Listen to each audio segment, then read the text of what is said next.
우리 말씀의 제목은 제자를 통한 현장 복음 운동이란 제목으로 말씀을 드리겠습니다. 우리가 한 해가 마무리돼가는 지금에 우리 한번 자신을 점검하는 그런 필요가 있다고 여겨지는데요. 나는 한 해 동안 기도응답을 누리면서 지냈는지, 아니면 내 생각과 내 수단으로 인본주의로 그저 나왔는지를 점검하는 그런 시간들이 필요하겠고, 또 내 힘으로 오직 내 어떤 능력과 지식과 힘으로 살아가는지, 그렇지 않으면 위로부터 주시는 하나님 주시는 오력으로 내가 살아가는지, 그 부분도 점검하고, 그리고 가장 중요한 거는 내 생각 때문에 착각하고 살아가는 건 없는지. 우리가 장로님이 기도하신 대로 우리가 대인관계도 저 인간은 이렇게 해야 돼, 누구는 저렇게 해야 돼, 그게 때로는 내 생각에 굳어져 있는 기준으로 나도 힘들고 상대를 힘들게 만드는 그런 자리에 빠지는 경우가 많지요. 한 해 동안 여러분 생각에 내가 착각에 빠져 있으면서 그게 바른 기준인 줄 알고 그 생각대로 기준대로 안 되는 것 때문에 힘들어오고 있다면, 여러분 생각과 이 모든 것들이 하나님의 성령의 역사로 말미암아 바른 기준, 바른 생각, 그리고 하나님이 원하시는, 그래서 조선시대에 유명한 그 정성 중에 황희인이라는 분이 있었지요. 그분이 재판을 딱 하면 고발을 당해갖고 온 죄인에게 묻기를, 네가 왜 이렇게 죄를 지었느냐 이래 묻기도 하고, 또 고발하는 사람은 너는 왜 이 사람을 고발했냐 이래 묻기도 하고, 그러면 이분이 답이 항상 똑같은 답이래요. 네가 왜 고발했냐 그러니까, 이놈이 뭐 훔쳐가고 때리고 뭐 하고 이래서 억울해가지고 내가 벌을 줘야 될 것 같아서 했노라고. 이러니까 들어보니까 너 참 억울하겠네, 너 참 옳구나, 너는 왜 이렇게 고발당할 만큼 저 사람한테 어려움을 주고 이렇게 했냐 이렇게 물어보면, 그 죄지은 사람이 말이, 그 계감님 내가 사실은 그게 아니고 여차여차해서 어쩔 수 없어서 내가 모르고 혹은 아니면 이래서 내가 그랬노라고. 니도 보니까 네 말도 참 옳은 면이 있네. 그래 놓고는, 그런데 이건 이렇고 저건 저렇고 잘 설명을 하고 정리를 해줘서 유명한 재판관으로 인정을 받았다 그래요. 그래 집에 가면 이제 아내가 묻잖아요. 여보, 오늘 그 황영정에게 묻기를 오늘 무슨 재판을 하고 왔나요? 이러니까 어떤 사람이 이런 잘못을 억울하다고 고발을 했길래, 그래 고발 잘했다고.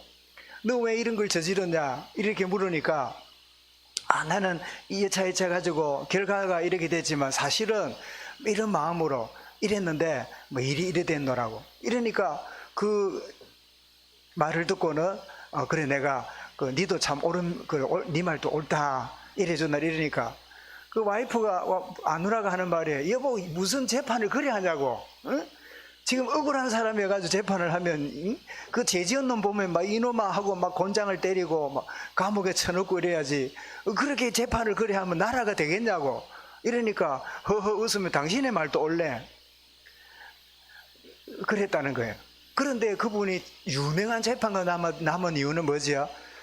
모든 사람의 기준으로, 모든 사람의 생각을 내 기준과 나의 어떤 틀을 가지고 묵는 게 아니라 그 사정을 다 이해하고 받아주고, 그리고 나서 시시비비를 가려주니까 잘못한 사람도 억울한 거 없고, 또 보복하고 싶은 사람도 내가 보복하려고 하는 이 마음까지는 가면 안 되겠구나, 저 사람 사정을 들어보니까 잘못은 했지만 그런저런 말 못할 일이 있었구나, 그래서 잘 그렇게 재판을 했다는 거지요.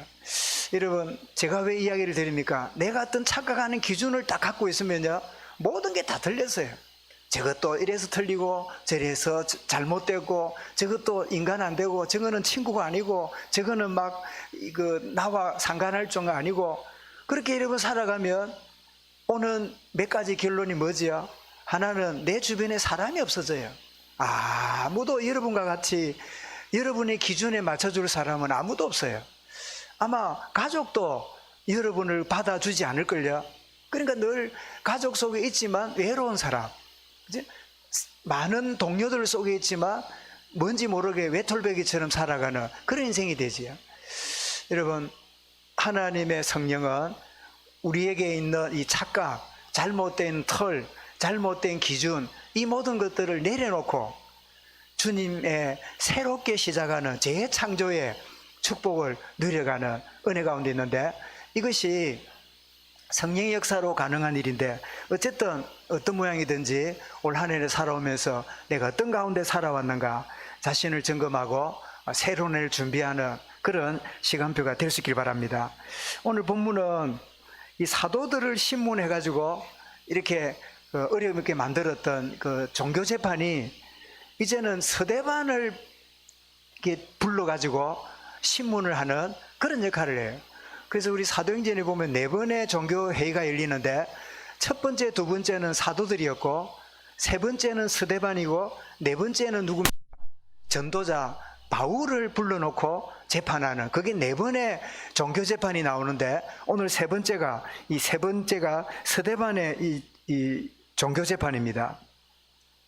왜냐하니까 이 사도들은 뭐 그렇다 치더라도 예수님의 오른팔 왼팔이니까, 그런데 이 사도들로 인하여 은혜 받은 제자인 서대반이 그 현장에서 사도들 못지않는 표적과 기사와 능력이 일어난다는 이 이야기를 듣는 순간, 이게 보통 일이 아니라 우리가 볼 때는 복음의 역사인데, 이 잘못된 종교 지도자들의 기준으로 볼 때는 이쯤 되면은 이게 큰일 났구나. 이게 지도급인 자들은 그렇다 치더라도 그 밑에 훈련받은 사람 때문에 사도들에게 임했던 역사가 일어나니까 이게 보통 일이 아니에요. 이게 뭐지요? 이게 착각이에요. 자기 기준과 자기 틀에 묶여 있으면 모든 게 문제라. 모든 게 문제예요. 여러분, 우리가 그 아집 중에 제일 무서운 아집이 종교 아집입니다. 이 종교라는 이 틀 속에서 아집을 갖고 있으면 여러분 주변을 바라보게 되면 정말 그 마음에 이렇게 드는, 그 마음에 기쁨을 주는 그런 기준은 아무것도 없을 거예요. 이 종교 재판을 일으키는 자들이 그런 일이지요. 그래서 고발당한 그들을 이제 이 공회에 세워서 신문을 받는. 그런데 여러분, 지금 어디에 일어났다 했습니까? 민간에 행하니. 그렇지, 민간에 행했단 말이죠. 이 민간이란 말은 무슨 말입니까? 유대인들 뿐 아니라 일반인들. 그래서 그 사람들이 누구냐니까, 그 9절에 보니까 자유민들, 구레네, 알렉산더, 길리기아, 아시아, 이런 여러 지역에 있는 사람들, 그 현장에 역사가 일어난 거지. 이런 서대반이 어느 히브리인이죠? 히브리파 유대인입니까? 헬라파 유대인입니까? 헬라파 유대인이니까 헬라 지역에 헬라 말을 듣는 이방 사람들에게 복음 역사 일어나는 이 장면을 보여주고 있는 거죠. 그래서 예루살렘 복음화가 사도행전 1장 1절부터 4절에 2장이죠. 마가다락방이만 성령의 충만함을 받게 되고, 그리고 성령 충만 결과로 3장에서 안진병이 일어나게 되고, 그리고 우리 읽었던 6장 8절에 보니까 말씀이 점점 왕성하여, 그 7절이지요. 제자의 수가 더 심히 많아지는 예루살렘이 복음화되는 이 축복의 과정을 넘어서 이제는 어디로 가지요? 유대 지역으로, 더 넓은 지역으로 복음이 확산되는 전환점이 오늘 본문이에요. 여러분, 사도행전 1장 8절이 그대로 성취되고 있음을 사도행전은 우리에게 보여주는 거지요. 사랑하는 성도 여러분, 저와 여러분을 통하여 사도행전 1장 8절이 확산되고 성취됨을 보는 그런 축복의 주의 응답과 증거가 있기를 바랍니다. 말씀이 성취되는, 그래서 유대의 복음화 되는데 서대반을 통해서 현장에 큰 역사가 일어납니다. 민간에, 이 말은 유대 지역, 그러니까 유대 지역 안에 여러 족속의 사람들이 들어와 있는 거지요. 그들 현장에 복음운동이 일어났지요. 그러니까 이 표적과 기사를 보았던 수많은 사람들이 대적자들이 되어서 일어나가지고 고발을 하는데, 그 고발하는 내용이 무슨 내용입니까? 11절에 사람들을 매수하여 말하게 하되 이 사람이 모세와 하나님을 모독하는 말을 하는 것을 우리가 들었노라. 모세를 모독했습니다. 왜냐하니까 율법 파기주의자로 들었어요. 율법을 지킴으로 구원받는다고 그들은 알고 있는데 어떻게 구원받아요? 율법을 행함으로 구원받는 게 아니라 율법을 완성하신 그리스도의 은혜로 구원받는다. 은혜로 구원받는다 이러니까 이해가 안 된 거예요. 그리고 또 신성 모독, 하나님을 모독하는 말을, 왜냐니까 하나님을 누구라고 불러요? 하나님을 아버지라고 부르는 이 이단들, 감히 하나님을 아버지라고 부르다니 이럴 수가 없는 거예요. 그죠? 하나님을 아버지라 부르는 이게 뭐죠? 신성 모독죄예요. 그래서 유대인들은 하나님이라는 단어를 쓰지 못하고요, 그분이라고 썼어요. 그 이름. 그래서 그 이름이라고 썼는데, 그런데 그 이름이라고, 여러분 이렇게 보수주의자들 유교 문화에는 호칭을 부를 때 이름을 부르지 않고 뭘 씁니까? 대명사를 부릅니다. 보세요. 우리 자녀들이 있는데 소라가 아버지를 부를 때 아버지 그러나 기표야 이래 부르나? 그래 불렀다가는 말도 안 돼. 상상도 못 해봤죠. 그치?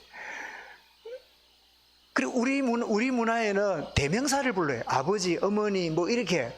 이런 아내를 부를 때 물론 뭐 사이가 좋은 사람은 그런 경우도 가끔 있는 거 보았는데 내가 한 번도 우리 아내를 보고 경수나 이렇게 불러본 적이 없어요. 왜냐니까 대명사 부르는 게 우리 보수 문화의 이 습관이에요. 그러니까 유대인들은 이 보수주의자들이잖아요. 하나님이라는 단어를 못 쓰고 그 이름 이래 불렀다니까. 그래서 여러분 마태복음은 유대인들에게 전하는 복음서잖아요. 그래서 마태복음에는 하나님의 나라라는 말을 쓰지 않았어요. 하나님의 나라라고 안 쓰고 뭐라고 썼지요? 천국이라고 썼어요. 우리는 천국이나 하나님 나라는 똑같이 얘기하는데 유대인들한테는 하나님의 나라라는 말을 쓰면 안 돼. 왜? 하나님 말 쓰면 안 되거든. 그래서 천국이라고 회개하라, 천국 가까웠느니라, 그렇게 유대인들에게 그래 말해줘야 이해가 돼요. 이 아버님을 말씀을 들을 때도 저희 아버지가 이러면 좀 못 배웠다고 말해요. 뭐라고 말합니까? 저희 춘부장께서, 춘부장 옛날 이야기입니다만 이렇게 더 대명사로 더 가식적인 단어를 써야 더 예의가 있고 사람을 존중하는 것으로 여기는 이런 보수 문화가 있는데, 그래서 그런지 하나님을 아버지라 부르게 되고 영접하는 자, 그 이름 믿는 자는 하나님의 자녀가 되는 권세를 주셨으니 하나님을 아버지라 부르게 되었느니라. 이러니까 이게 뭐로 느끼죠? 신성 모독죄로 들리는 거예요. 이 스데반을 고발하는 이 고발 내용이 마태의 26장 65절에 예수님을 고발했던 내용하고 똑같아요. 예수님을 어떻게 고발하지요? 이에 대제사장이 자기 옷을 찢으며 이르되, 예수님이 나를 본 자는 하나님을 본 자고 나는 하나님의 아들로 왔고, 이런 이야기를 하니까 대제사장이 옷을 찢으며 그가 신성모독하는 말을 하였으니 더 어찌 증인을 요구하려? 보라, 너희가 이 신성모독하는 말을 들었도다. 예수님이 그리스도로 오셨다는 이 말이 신성모독죄로 보이는 거예요. 왜 그럴까요? 자기 기준에 묶이니까, 종교 아집에 빠지니까, 그리스도께서 이렇게 오셔서 친히 선포하시는 이 은혜의 메시지를 그들은 받아들이지 못했던 거예요. 그렇게 예수님을 신문했던 이 종교인들이 지금 스데반을 불러놓고 신성모독했다고 고발을 당하고 있는데, 그래가지고 거짓 증인들을 세워서 의도적인 거짓말을 합니다. 13절 14절에 그랬죠. 13절에 거짓 증인들을 세우니 막 돈을 주가지고 막 거짓 증인들을, 이런 예수님이 십자가에 죽으시고 무덤에 살아나신 이후에도 돈을 주어서 시체를 훔쳐갔다고 해라고 거짓 소문 퍼뜨리지요. 그러니까 여러분, 종교인들이 하는 짓은 그때나 지금이나 똑같아요. 우리가 살아가는 지금하고 똑같아요. 있는 거 없는 거 전부 다 이상하게 해석해가지고 사람을 괴롭히고 어쨌든 간에 일이 진행되지 않도록 하는 그런 짓을 하지요. 여러분, 반대하는 세력들이 일어나서 이렇게 복음을 가로막고 이렇게 방해하고 있지만 복음의 역사는 어떻습니까? 이 복음의 역사는 중단되지 않고 계속되어짐을 우리가 아는데, 그 증거가 뭐지요? 이 한반도 땅끝에 이르는, 여러분 사실은 아시아가 쭉 나오다가 제일 끝에가 어딥니까? 중국 밑에 한국이에요. 그 일본은 한국에 있던 백제가 가서 있으니까 크게 보면요, 일본 사람은 백제의 후예라. 그러니까 이 조선 사람들이라 따지면 이 한반도 사람이에요. 그 따로 그들이 문화를 만들어서 그렇지. 그러니까 땅끝까지 이르니까 어떤 의미에서는 한국이 뭐지요? 땅끝이 돼 있잖아요. 이 5,000년 동안 우상숭배하던 이 조선 땅에 이렇게 복음이 들어와서 선교 대국이 된 거 보면, 복음은 어떤 방해가 있더라도 가로막히지 않는 이 응답이 분명하다는 증거가 뭐죠? 우리 민족이지요. 우리나라에도 복음이 올 때 그 세국 정책을 일으켜 가지고 대원군 중심으로 외국 문화가 못 들어오게 하고, 어떻게 하든지 서양 문물이 못 들어오게 하고, 우리밖에 없다고, 거기에 유교 이 살인들이 일어나서 맞다고, 외국권은 들어오면 안 된다고, 우리 거밖에 없다고 막 그러면서 주장했던, 그게 무슨 시대지요? 그게 바로 조선시대잖아요. 복음을 방해하는 이런 방해들이 얼마나 많았으며, 그리고 우리 가톨릭부터 어림을 당했습니다마는 개신교는 1800년대 들어오고 이 천주교는 1700년대 들어왔는데, 100년 전에 들어왔던 천주교가 얼마나 그 많은 순교와 어려움을 당했던지. 그래서 어찌 보면 복음 받아들이는 일에 천주교가 맞아주는 역할을 한 꼴은 있어요. 그리고는 개신교가 들어올 때 그 천주교가 들어왔을 때 핍박보다는 많이 완화가 되는 그런 가운데 이제 복음이 들어왔습니다만, 어쨌든 간에 많은 반대하는 세력들이 끊임없이 일어나도 복음의 역사는 계속되어지는. 그런데 이 여러분, 예루살렘 복음화, 유대 복음화가 누구를 통하죠? 제자를 통해서 복음 운동이 진행된다는 걸 오늘 본문이 우리에게 말씀하고 있지요. 이 스데반을 보니까 5가지가 충만했어요. 여러분 3절에 성령과 지혜가 충만하여, 또 5절에 보니까 믿음과 성령이 충만하여. 그래서 성령, 지혜, 믿음, 오늘 8절에 뭐랬지요? 은혜와 권능이 충만하여. 하여튼 좋은 거는 다 충만한 거야. 여러분에게 좋은 거는 다 충만하시기 바랍니다. 안 좋은 거는 다 빠져나가고, 이제 안 좋은 것만 충만해가 댕기면 그거는 여러분 형육 간에 손해잖아요. 좋은 거는 다 충만함. 성령, 지혜, 믿음, 은혜, 권능, 충만함. 이 축복 누리는 제자예요.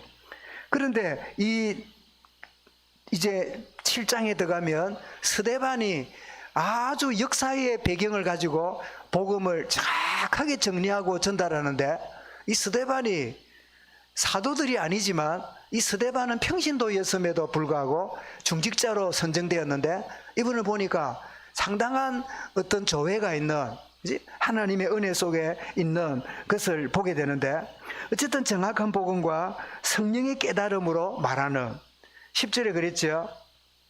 스데반이 지혜와 성령으로 말함을 그들이 능히 당하지 못하며. 이거는 스데반이 똑똑하구나 그 뜻이 아니라 하나님 주시는 지혜와 성령의 깨달음이 그에게 주어졌단 말이지요. 사람들이 이렇게 어떻게 할 수 없을 만큼, 그리고 거짓 증거들이 막 신성모독이라고 고발을 하고 난리가 납니다. 저는 이 말씀을 대하다가 그냥 스데반의 얼굴이 천사처럼 빛났다, 이런 우리 이야기를 알잖아요. 그런데 이렇게 고발을 하고 택도 없는 소리를 하고 막 거짓 증거를 가지고 이렇게 하는데, 그런데 놀랍게도 그 일에 일어나면 어떻습니까? 분노에 가득 차고 감정이 상하고 굉장히 고통스럽고 답답하고 이래 될 거 아니에요. 그런데 스데반이 어떤 상태지요? 15절에 보니까 공회 중에 앉은 사람들이 다 스데반을 주목하여 보니, 그러니까 막 고발을 당하니까 스데반이 뭐라고 하는가 보자 하고 일제히 쳐다보는데 그 얼굴이 뭐예요? 천사처럼 빛나고 있는 거예요. 그런데 여러분, 저는 이 천사처럼 빛나는 스데반의 얼굴을 보면서 그들은 모세의 얼굴을 기억했을 것 같아요. 모세가 어쨌지요? 출애굽기 34장 29절에 보니까 모세가 증거의 두 돌판을 손에 들고 시내산에서 내려오니 그 산에서 내려올 때에 자기가 여호와와 말씀하였으므로 말미암아 얼굴에 피부에 광채가 나니, 모세를 가장 자기들의 지도자라고 생각하고 있었잖아요.